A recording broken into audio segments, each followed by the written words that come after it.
Porque o Partido Liberal do Canadá deve eleger hoje o sucessor do primeiro-ministro Justin Trudeau na liderança do partido como chefe de Estado do país. Somente os membros do partido escolherão um novo líder. E para a gente entender como fica essa mudança, a gente conversa agora com...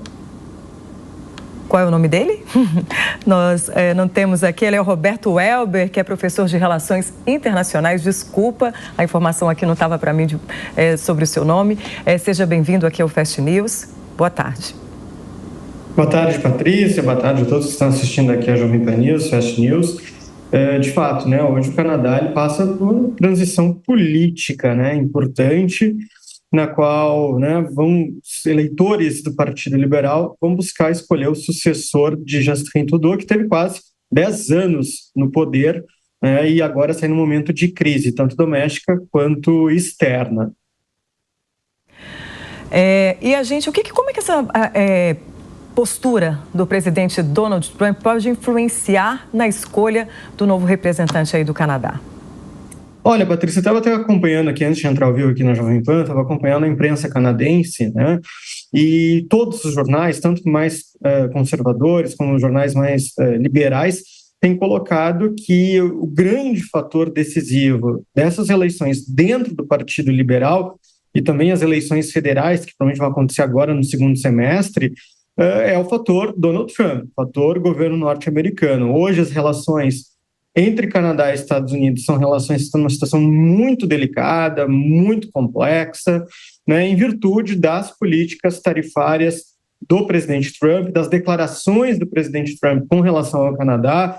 Reiteradamente, ele dizia que o Canadá poderia ser o 51º estado norte-americano, e os canadenses se sentiram muito incomodados com essas declarações, por justa razão, e isso acabou minando, digamos assim, o debate dentro do Partido Liberal. Eu acompanhei os dois debates, assisti os dois debates que os candidatos, os 4 candidatos principais fizeram ao longo dessa campanha, desde janeiro até agora, o mês de março, e sempre o fator Trump, o fator Estados Unidos esteve presente. Problemas domésticos que o Canadá hoje enfrenta, como o crescimento do desemprego, diminuição da imigração, questões de políticas de bem-estar social que foram construídas durante o governo do primeiro-ministro Justin Trudeau, ficaram em segundo plano. A questão da política externa, que é algo raro, até para quem está acompanhando aqui a Jovem Pan, a questão de política externa ela nunca esteve muito presente nos debates para o cargo de líder partidário, ou até mesmo para primeiro-ministro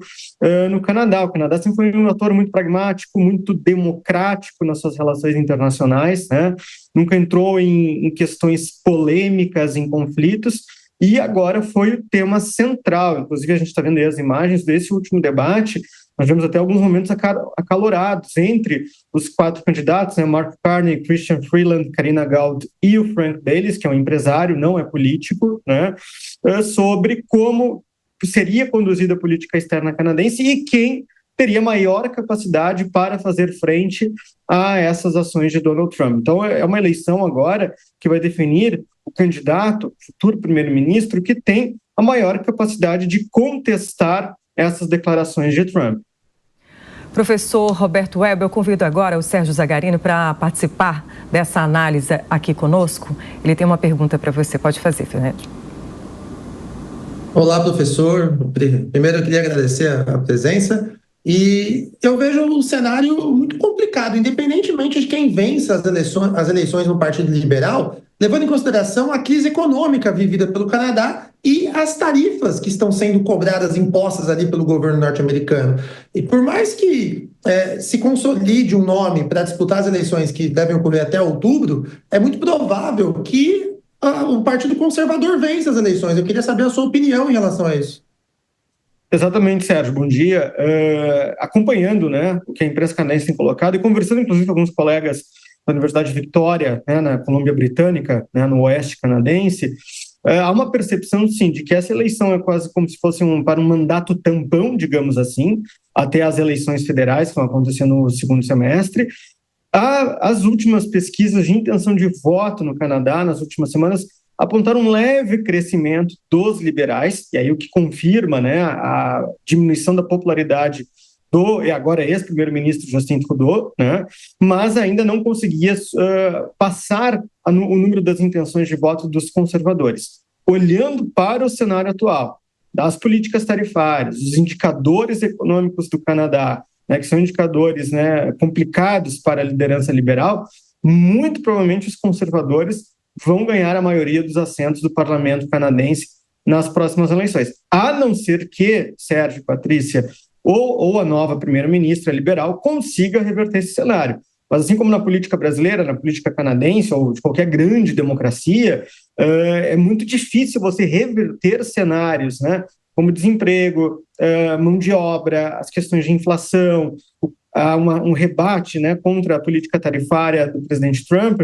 de maneira muito rápida. A gente está falando aí de algumas semanas, poucos meses até as eleições federais. Então, eu acredito muito que vai ser essa tendência de um mandato tampão, e aí sim, né, os conservadores poderão talvez levar essa vitória esmagadora, digamos assim, nas eleições parlamentares em todo o Canadá, não apenas na província de Ontário, que é a maior, mas também em outras províncias.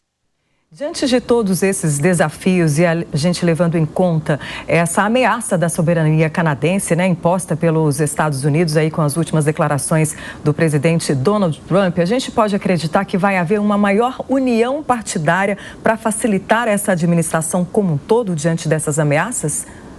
Olha, isso ficou claro, Patrícia, assistindo esses dois debates do Partido Liberal, né? As imagens até mostram ali os candidatos se cumprimentando, enfim, teve momentos acalorados, mas eu vejo que o Partido Liberal, apesar desse desafio de encontrar um líder em pouco mais de 2 meses, né, é construir uma unidade, assim como os outros partidos hoje já estão se movimentando. O Partido Conservador também busca construir uma candidatura forte, com uma pauta muito clara, uma pauta anti-Trump, que é interessante, né? E os outros partidos também, o Partido Social Democrático também, o partido que representa a província do Quebec também hoje tenta trazer de novo a pauta, né, do separatismo da província do Quebec.